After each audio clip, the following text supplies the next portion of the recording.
अस्सलाम वालेकुम students. Next हमारा टॉपिक है डिसऑर्डर्स ऑफ किडनी। डिसऑर्डर्स कहते हैं नकायस या खराबियां। पहला डिसऑर्डर है किडनी स्टोन्स। जब यूरिन कंसंट्रेटेड बनता है तो इसमें बहुत सारे साल्ट्स जैसे कि calcium oxalate, calcium, ammonium phosphate के क्रिस्टल जमा हो जाते हैं। ये क्रिस्टल बड़े होते हैं, इसलिए ये यूरिन के जरिए गुजर नहीं सकते और किडनी के अंदर सख्त फॉर्म में पड़े रहते हैं और किडनी स्टोन्स कहलाते हैं।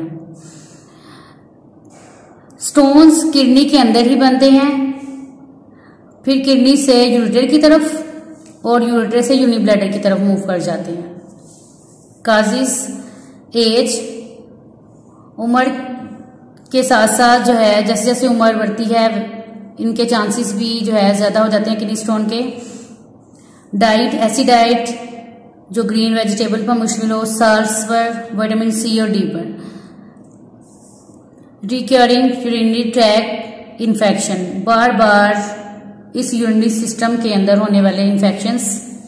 पानी का कम इस्तेमाल, अल्कोहल कंजप्शन, शराब का इस्तेमाल, ये काजेज हैं जिस वजह से किडनी स्टोन्स जो है बॉडी के अंदर, किडनी के अंदर ये स्टोन्स की फॉर्मेशन होती है।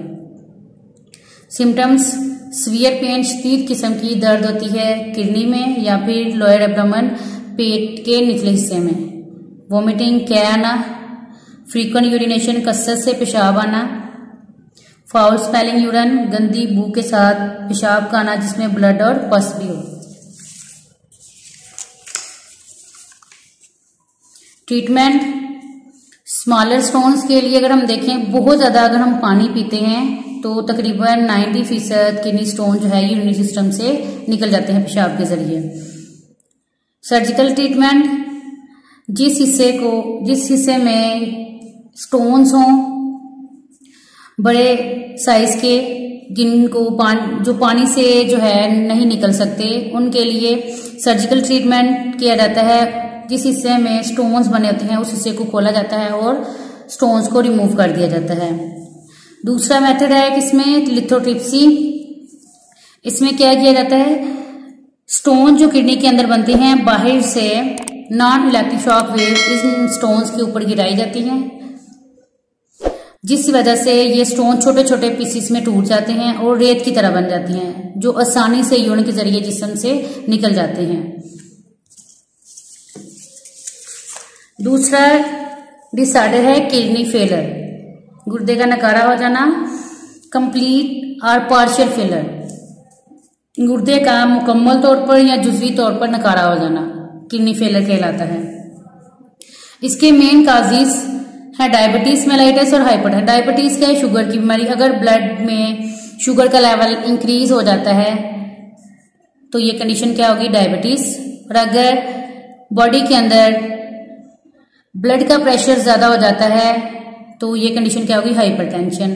ये लीडिंग काज हैं जो ज्यादा जो है खतरा है रीनल फेलर के लिए। इसके अलावा कुछ केसेस में अगर ब्लड की सप्लाई जो है वो रुक जाती है या उसमें कोई मुदाखलत आ जाती है तब भी ये कंडीशन हो सकती है। ड्रग ओवरडोजेज, अगर मेडिसिन का इस्तेमाल बहुत ज्यादा किया जाए तब भी रीनल फेलर की कंडीशन हो सकती है।